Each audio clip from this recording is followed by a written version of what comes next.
सभी बुद्धजनों को, सभी धर्म प्रेमियों को, सभी धर्मावलंबियों को, सभी तत्वदर्शी जिज्ञासुओं को, सभी गीता प्रेमी मेरी ओर से और मेरी संस्था डूअर्स पैराडाइज फाउंडेशन के सभी सम्मानित सदस्यों की ओर से सादर जय श्री कृष्ण। आज हम वर्तमान युग में आध्यात्मिक चिंतन की श्रृंखला के तहत गीता के 9वें अध्याय के श्लोक संख्या 25 की व्याख्या कर रहे हैं। 24वें श्लोक में भगवान ने को तत्व न जानने वालों का पतन बताया।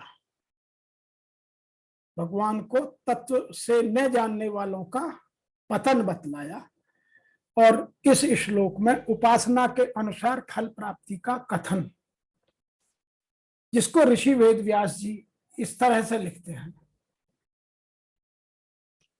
यान्ति देव व्रताः देवान प्रतनयान्ति प्रतव्रताः भूतानि यान्ति भूतेज्जयाः यान्ति मद्दाजिनः अपि माम्।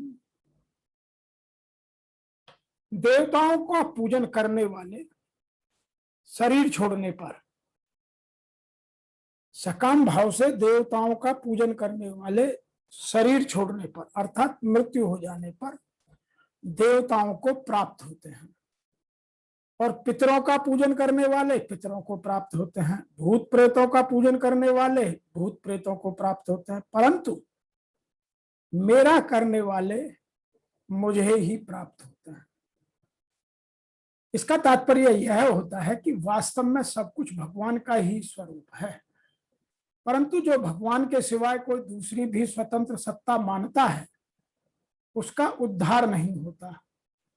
वह ऊंचे ऊंचे लोकों में, स्वर्ग अपवर्ग में भी चला जाए तो भी लौटकर संसार में आना ही पड़ता है। यहां यह बात स्पष्ट रूप से भगवान श्री कृष्ण स्वयं अर्जुन को समझा रहे हैं। वो ये कहते हैं कि देवताओं को पूजने वाले देवताओं को प्राप्त होते हैं, पितरों को पूजने वाले पितरों को प्राप्त होते हैं, भूतों को पूजने वाले भूतों को प्राप्त होते हैं, और मेरा पूजन करने वाले भक्त केवल मुझको प्राप्त होते। इसीलिए मेरे भक्तों का पुनर्जन्म नहीं होता। In English, votaries of the god goes to the gods, to the pitris goes to the votaries of the pitris, to the bhutas go to the worshippers of the bhutas. My worshippers come to myself. Some people are explaining this shloka in a different manner in English. Those who worship the gods attain gods. Those who worship the ancestors attain ancestors. Those who worship the elements attain the elements, and mine attains me. तो इसका भाव यदि हम और गहराई से आध्यात्म की दृष्टि से समझें तो इसमें कहा गया है यान्ति देवव्रताः देवान्।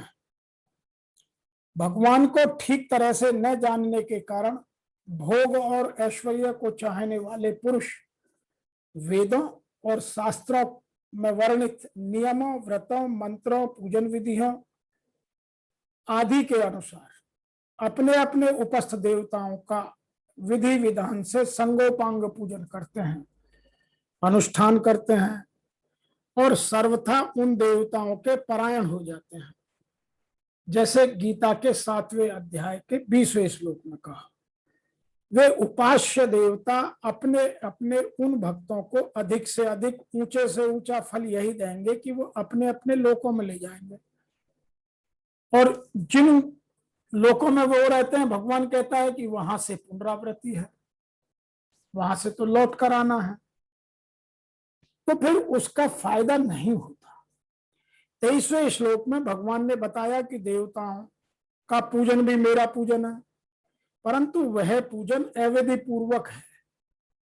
उस पूजन में विधि रहित पना यह है, सब कुछ भगवान ही है, इस बात को जानते नहीं, मानते नहीं तथा देवता आदि का पूजन करके भोग और ऐश्वर्य चाहते हैं, तो वो सकाम भाव हो गया, इसलिए उनका पतन होता है। अगर वे देवता आदि के स्वरूप में मेरे को ही मानते और उन भक्त स्वरूप देवताओं से कुछ नहीं मांगते, कुछ नहीं चाहते, कोई कामना नहीं करते, तो वो देवता अथवा स्वयं में भी उनको कुछ देना तो भी ऐसा ही कहते हैं कि हे प्रभु, आप हमारे हैं और हम आपके हैं। आपके साथ इस अपनेपन से भी बढ़कर कुछ और, अर्थात भोग और ऐश्वर्य होता है, तो हम आपसे चाहते भी और मांगते भी। आप अपना ही बताइए, या आप ही बताइए कि इसकर बढ़कर क्या है। इस तरह भाव वाले मेरे को ही आनंद देने वाले बन जाते हैं, फिर वे तुच्छ और क्षण भंगुर देवलोकों को प्राप्त नहीं होते।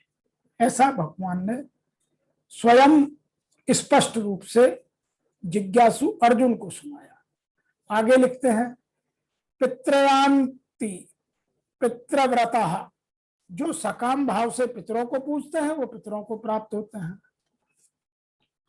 और जो भूतान योग भूतेज्या, जो तामस स्वभाव वाले मनुष्य हैं वो सकाम भाव से भूत प्रेतों का पूजन करते हैं, तो वो उनके नियमों की धारणा करते हैं, जैसे मंत्र के जाप से, जप के जाप से। कुछ लोग तो मैंने देखा है गधे के बालों में धागा बनाकर या घोड़े के बालों का धागा बनाकर, ऊंट के दांतों की मणियां बनाकर रात्रि में शमशान में जाकर तरह तरह की बातें करते हैं। किंतु यान्ति मंजो अपि माम है, जो अनन्य भक्त भाव किसी भी तरह मेरे भजन, मेरे को पूछते हैं, मेरी चिंता में लग जाते हैं, निश्चय रूप से मेरे को ही प्राप्त होते हैं।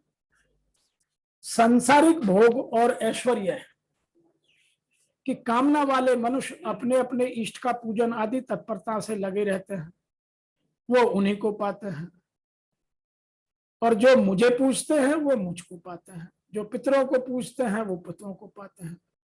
देवता, पितृ, ऋषि, मुनि, मनुष्य आदि भगवत बुद्धि हो और निष्काम भाव पूर्वक केवल उनकी पुष्टि के लिए, उनके हित के लिए ही उनकी सेवा की जाए, तब भगवान की प्राप्ति हो जाती है, अन्यथा नहीं। भूत प्रेत पिशाच आदि योनि ही अशुद्ध हैं, अब लोग उनको पूछते हैं तो उनको अशुद्ध ही मिलेगी। अब उस विद्या के चमत्कार को देखकर एक सज्जन पीछे मुड़ गए और पीछे मुड़कर उन चीजों को देखने लगे कि मेरे को भी यह विद्या सिखाओ, मैं भी इसको सीखना चाहता हूं। तो उसने सरलता से कहा कि विद्या चमत्कारी तो बहुत है, पर वास्तविक हित कल्याण करने वाली नहीं है। उनसे पूछा गया कि आप दूसरों के बिना कहे उनके प्रश्न, उनके उत्तर कैसे बन जाते हो? तो उसने कहा कि मैं अपने कान में विष्ठा लगाए रखता हूं, जब कोई प्रश्न पूछने आता है तो उस समय कर्ण पिशाचिनी आकर मेरे कान में उसका प्रश्न और उसका उत्तर सुना देती है, और मैं वैसा ही कह देता हूं। तो ये सब जितनी भी विद्याएं हैं जो पिशाचों का या भूत पिशाच आदि का पूजन करके ये विद्या प्राप्त करते हैं, वो चमत्कार तो कर सकते हैं लेकिन अपना भला नहीं कर सकते, और फिर वो इस चक्कर में ही घूमने लग जाते हैं, कभी इस कामनाओं से पार नहीं पाते।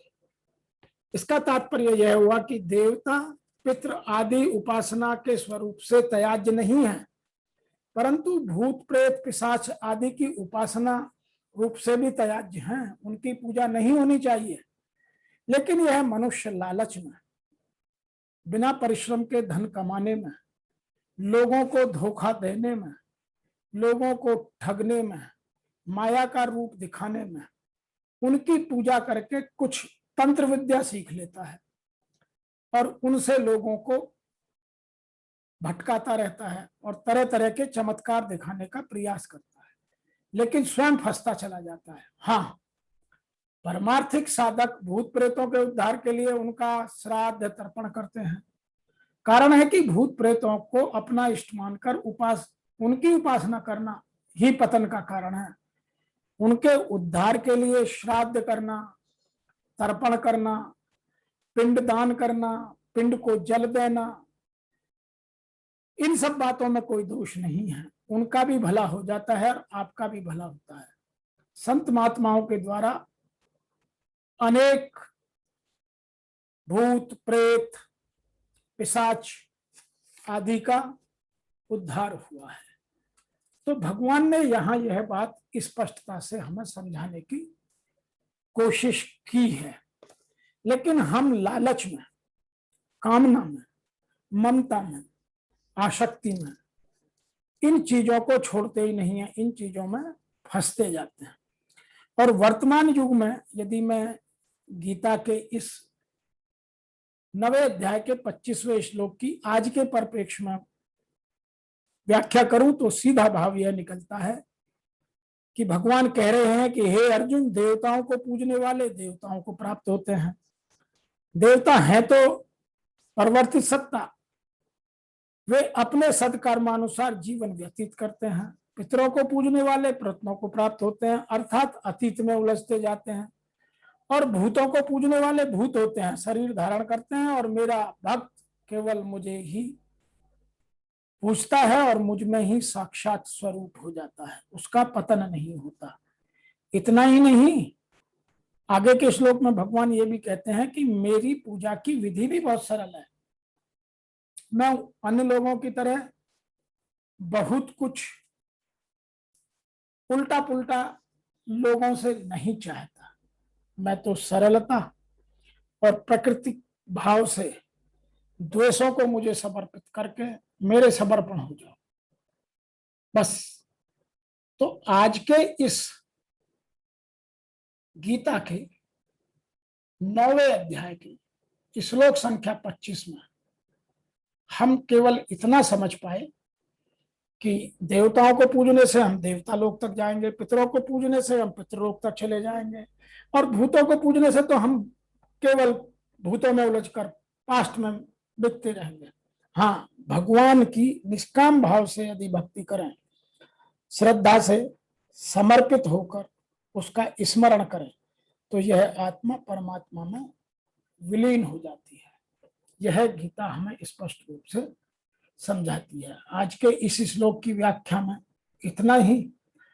फिर शीघ्र मिलते हैं कि भगवान के पूजन की, परमात्मा के पूजन की विधि क्या है, उनको समझते हैं, जानते हैं। तब तक के लिए आप सबको मेरी ओर से और मेरी संस्था डूवर्स पैराडाइज फाउंडेशन सभी सदस्यों की ओर से सादर जय श्री कृष्ण। ओम नमो भगवते वासुदेवाय नमः।